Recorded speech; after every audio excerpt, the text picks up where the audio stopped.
Good morning, everybody. Thank you so much for the invitation to speak today. This is an absolute privilege to be in front of the most important people in melanoma treatment, you guys, the patients and the people who come along with them. So I'm Heather Shaw, I'm a medical oncologist, I work in London, and we're going to talk a little bit about clinical trials. This is by no means an exhaustive discussion of clinical trials, because again, as if we went through the mucosal guidelines line by line, we'd be here all day, you'd all be asleep, and nobody would thank me and ask me back again. So let's not do that. So we're going to talk a little bit in principle about clinical trials, and then a few illustrations of some things that are currently being looked at, and then some thoughts for the future. So what do we actually need to consider? What are we thinking about when we're thinking about research and clinical trials? Now, you've had some beautiful examples already from Dr. Corey and Dr. Payne this morning about why research is really important and why we need to be doing this consistently to be thinking about all stages of a cancer journey. So we think about prevention, we think about early detection. Those are often the remit of our dermatology colleagues in melanoma. We think about the surgical management of melanoma, adjuvant or risk-reducing treatment. If someone's had a risky lesion removed, how can we reduce their risk for the future? And metastatic treatment, so disease that's already spread. The types of anti-cancer treatment, which again, I've had a lovely introduction from my colleagues this morning in the way of immunotherapy, targeted therapy, and what I'll refer to in a big bucket as novel agents. So new things, new thought processes, and new ways that we can think about treating melanoma. So why do we need them? Because we need them for people who haven't responded to treatment. We need them for people who are not able to have the things that we currently have available. We need them for people whose disease comes back despite the fact we tried some treatment. The challenging types of melanoma, which you've heard a lot about, certainly one of those types this morning. Difficult disease locations, so when the melanoma is spread into somewhere like the brain, how do we deal with that in an effective way? Is what we have enough, or do we need more? Less toxic treatments. It's all very well being able to fix the cancer, but if you've broken the patient on the way through, you've not really helped as much as you would have liked. And if we can do that in a better way, then that's what we should be aiming for. And really, the reason that I do all I do, and my colleagues in the front row here, is that we want better outcomes for our patients and their families, because inherently, if you guys do well, my day's a lot better. That's what we're all looking for. So where have we come from? So this is a little picture that I found when I was looking at what we already have for melanoma and the journey that we've had to get there. And you'll see there's a little timeline through the middle there. And you'll also see some very, very old-fashioned treatment, chemotherapy, at the back end of that timeline, and some more modern treatments as we advance forward. There's also some risk-reducing indications that have been licensed for those treatments as well. So you'll see some familiar immunotherapy and targeted therapy names. The things in the blue boxes at the end there were treatments that in 2021, when this picture was produced, people thought were going to be the next big things. Now, interestingly, one of the things about clinical research is that we sometimes think we've got a great idea, but when we go to try to prove our point with a clinical trial, we don't always get the answer that we expected. Not all clinical trials are positive or give us new treatments. So actually, that didn't work, and neither did that. So loads and loads of work went into looking at those things, but they didn't give us new treatments.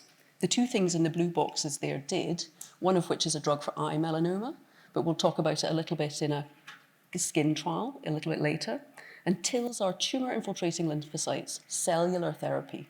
And we'll come back to those a little bit as well. The other reason that we do clinical trials is to look at the drugs we have and see if we can use them better or more cleverly, or find ways of working out who actually needs them. These are what we call survival curves. These are curves actually of patients who went on a study looking at immunotherapy given in a risk-reducing setting, given in an adjuvant setting. The top line, the blue line, are patients who had pembrolizumab, an immunotherapy drug, after they'd had their cancer removed by surgery. The patients in the red line were watched or had a placebo. You can see that the patients who had the immunotherapy did do better, but Those patients below that red line were never going to get their cancer back anyway. They were already cured by the surgical procedure that they'd had. Those patients at the top, above the blue line, got their cancer back regardless of having been exposed to the drug. So it didn't work for them. The patients in between the lines are the ones who got the benefit. So it's only a small proportion of patients who actually get the benefit of what they've been exposed to. But everybody got treated, everybody was potentially exposed to the side effects of the drug, and that has lots of implications for the person and the system. Can we do it better? Is one of the questions.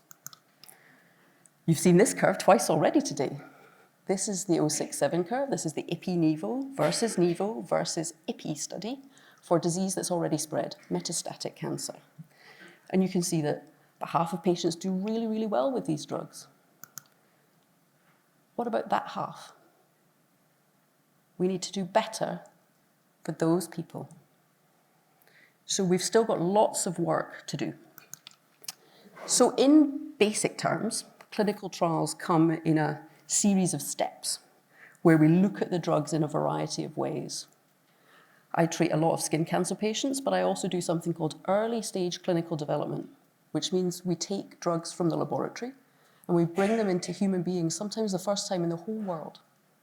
It can be quite scary when you're about to give something to someone for the first time ever, anywhere, and you're waiting to see what happens. But that's really important, or we make no progress. Every drug has to start with someone and a patient being willing to try that somewhere. So it's really key that patients are engaged and involved in clinical trials, or we actually go nowhere at all. So we start in phase 1, very small numbers of patients, and that's looking at the safety and tolerability of a drug. How much can we give? What does it do to the person? Next step along, phase 2, you're starting to look for an efficacy signal. Does it work? What cancers does it work in? Who does it work for? And then phase 3 is when you come out and you put it against the current standard of care. So it's what we're intending to give, the new drug, as good as or better than the thing that we already have. Or is it not as good at all, like those clinical trials that you saw that failed on that first slide? Phase 4 is a little bit technical, we won't go there. But that's basically the process. And as you've heard, that can take many, many years to work through all of those steps and make sure that you have a product that's effective and safe enough to give to patients. So what might be next? We're going to think about a few little concepts here, and then we're going to look at a couple of clinical trials or perhaps some data that reflect some of these concepts. We're not going to go through this whole list because you'll be absolutely head spinning by the end of it. We're going to do the first 4 or 5, and there's always time for a chat after. So we can use tumor cell DNA to track cancer progression or response. That's a blood test. Looking at novel immune therapy, something called bispecific antibodies. Neoadjuvant therapy, so that's therapy that's given before a surgical intervention. Cancer vaccine technology, been in the news lots. It's got lots of excitement. We're going to talk about a specific study today. Cellular therapy, giving cells to treat cancer, which is something that hematology colleagues have done for a long time, but as solid cancer doctors, we haven't had a way to do that. Then there are also things like viruses that can be used to attack cancers. It's new targeted therapies, so new ways of attacking those pathways that drive cancer cells. And surgical technique evolution. How big do the margins around a melanoma need to be?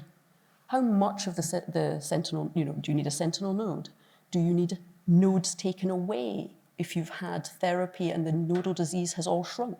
Do they all need to be removed, or could you just sample one and say that that was representative? So there's lots of evolution going on in the surgical world as well. So firstly, we're going to have a look at this thing. So what is circulating tumor DNA? So a nice little cartoon there. It's a tumor, and tumors require blood supply to survive. They can't survive without blood supply, just like the tissues in your body. So they encourage vessels to grow into them. If that tissue goes through a process where some of those cells die, they will release their DNA, their genetic material, into the bloodstream. And as you've seen from both Dr. Corrie and Dr. Payne already, Quite often, those bits of DNA do not look like your body DNA. They're very abnormal. They've undergone a lot of genetic mistakes to come to the place where they look different.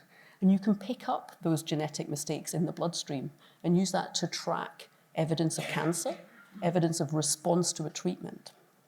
So there are a couple of trials that are going on in the UK at the moment that involve this testing technique of DNA in the blood. So the first is this, it's called Detection 2. There's a prize for someone that can spot the typo on this slide. I don't think anyone has a BARF mutation, but I did correct it for the team. I'm not that mean. So my apologies to the detection team for picking up on their little spelling error there. But so these are for patient. This is a trial looking at adjuvant risk-reducing therapy in a group of patients with stage 2 and early stage 3 melanoma. And it's looking at whether or not we should give the standard of care adjuvant treatment, so that risk-reducing treatment which is available, or whether we should monitor those patients with this ctDNA test and treat them only when we have evidence of the tumour appearing. So not expose them to treatment that may be unnecessary for them or not effective with the risk of side effects. So would we do better to wait until we have early absolute evidence of cancer in the blood than just treat blindly, not knowing who actually would benefit? So that's the point of detection. So it's clever, thoughtful, and trying to give treatment to the right people rather than everybody. The other study that's using ctDNA in this sort of filtering fashion at the moment is something called the TEBI-MRD study. So this is a study that's looking at, again, blood testing in patients. And there are two groups of patients that are involved in this trial.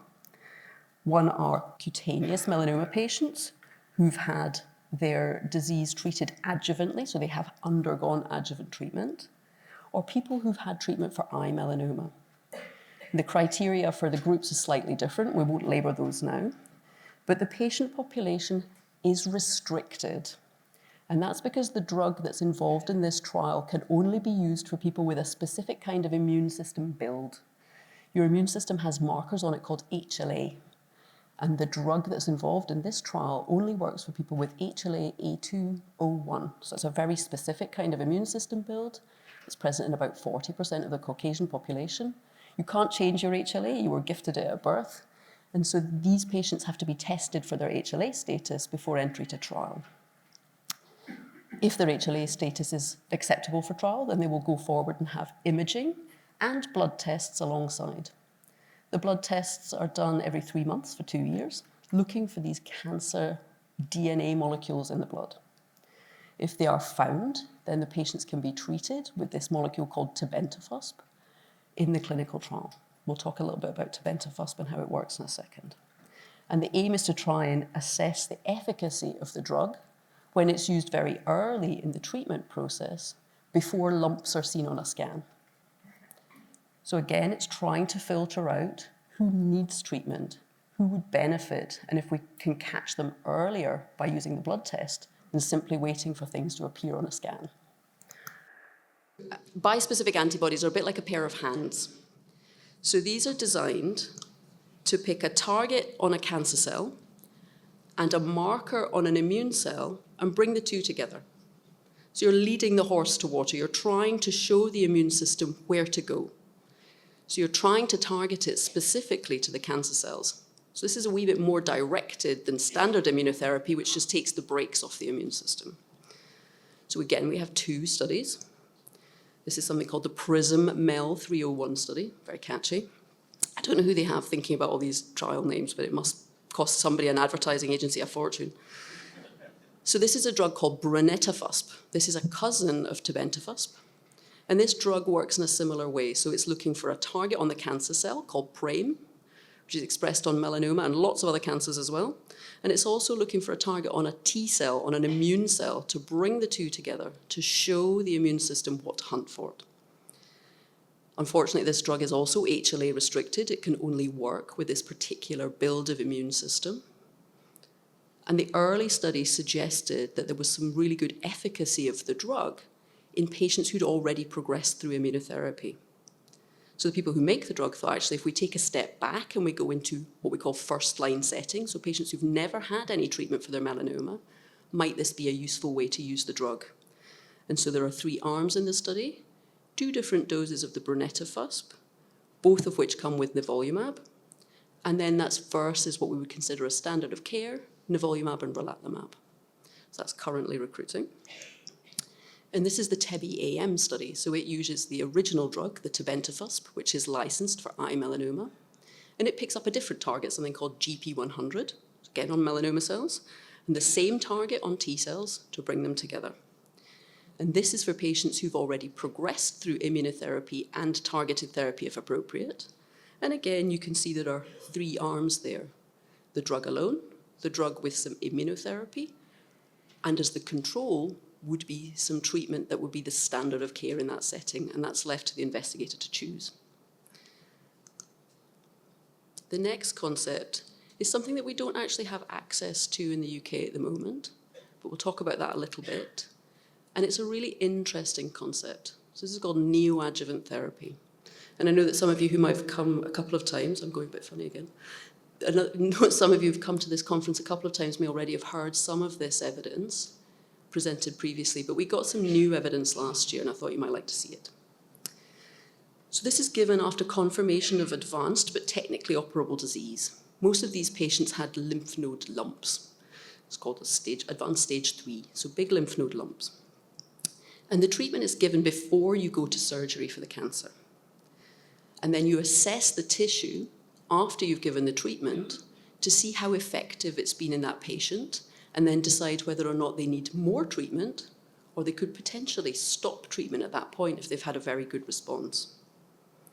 And there's also a question about whether or not some patients even need to go to surgery if they've had very good response to treatment.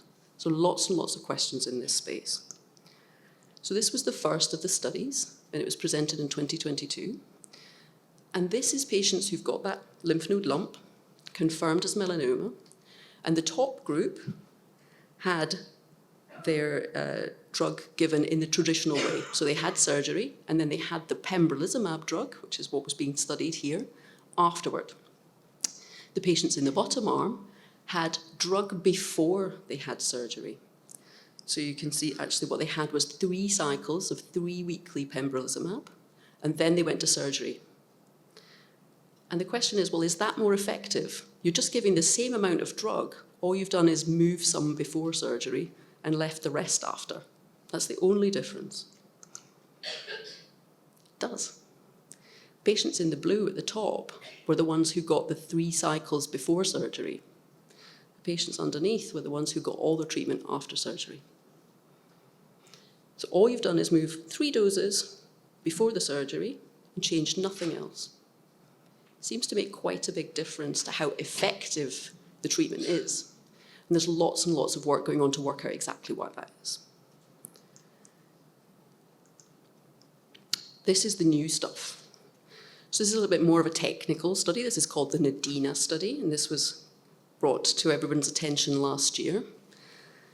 And this is a study that looked at, again, you can see the bottom line here are the patients who had their surgery and then had their treatment afterwards in the standard fashion.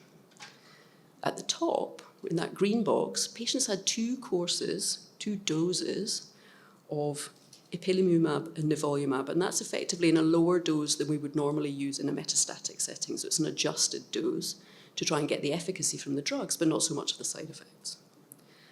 The top green box is where the patients went to surgery and had a very good response to the treatment. When the cells were looked at under the microscope, less than 10% or all of the cells were dead. So there was very little tumour left. Those patients didn't have any more treatment at all. The patients in the pink did not do so well with the initial treatment and had subsequent treatment, either more immunotherapy or targeted therapy. And the question again is, was that helpful? Because some of these patients are only getting 2 doses of drug. Works really well. The patients at the top were the ones who had the 2 doses of drug before they went to surgery. The ones in the red had all their drug after. So this is a potentially really effective way of giving less drug, but still getting really good effect. So it looks amazing, doesn't it? Brill, why aren't we doing it now? Well, these were studies run by academics, people who are interested in the question. So these are not registrational studies. So the license, the way we are allowed to use the drugs, didn't change. This means we can't do it at the moment because it's not within the permissions of the drug. The US and Australia have started to do this because they've got some permission. In America, where insurance companies are paying, obviously it's a little bit of a different rule set. The premium study, which Dr. Corey in the front row there is involved in, is targeted therapy in this neoadjuvant setting, which is also an interesting question. More trials are coming forward, but we don't yet know what they're going to contain. And just so you know, there is a process of request has been made to the government in England and Wales for permission to use this in this way, the pembrolizumab drug, but we don't have the feedback yet. It's quite a lengthy red tape process, as you can imagine. So we're just waiting for that outcome. Step change, vaccines. So the question is, what is a vaccine? There's a variety of different definitions up here. Most of them involve you having something to prevent you ever getting a disease. That's not what we're going to look at here. We're going to look at vaccines that help you either stop having your disease back or can help us use the drugs that we already have better. So a vaccine is any preparation of something that will cause a stimulation of your immune system. So this is a study called the SCOPE study. And actually, this is ipilimumab and nivolumab for the most part. There is a pembrolizumab arm, plus a vaccine that's designed to stimulate your immune system to markers that are found on melanoma. And this is done in a really clever way, don't worry too much about the technical stuff on this slide, by giving a little circle of DNA into the muscle of your upper arms, and that's translated by your body into an antibody, which is something that your body recognizes as an immune stimulator. And when we give that alongside ipilimumab and nivolumab, we are hopeful that that will target the immune system in a more effective way to the melanoma cells. And in the very, very small early batch of patients, that actually seemed to improve the response rate of the ipi and the nivo quite substantially. We would normally say about 50 to 55% of patients respond. In that very small group, it's just about 80%.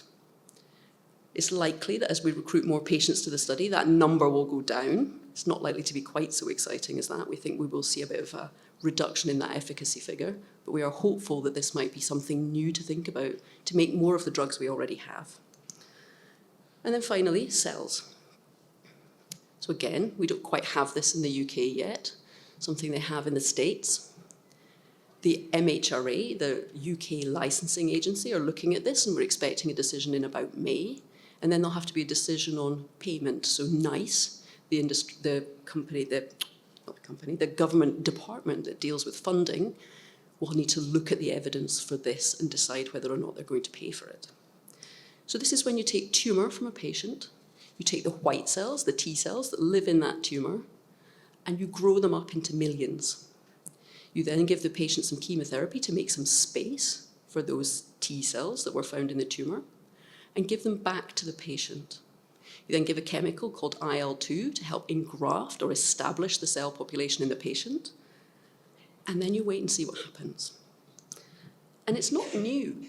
I apologise for showing you this, but it's really illustrative. So this has been work that's been going on since the early 2000s by a gentleman called Steve Rosenberg in the States. And that's a tumour on the back of that gentleman's head.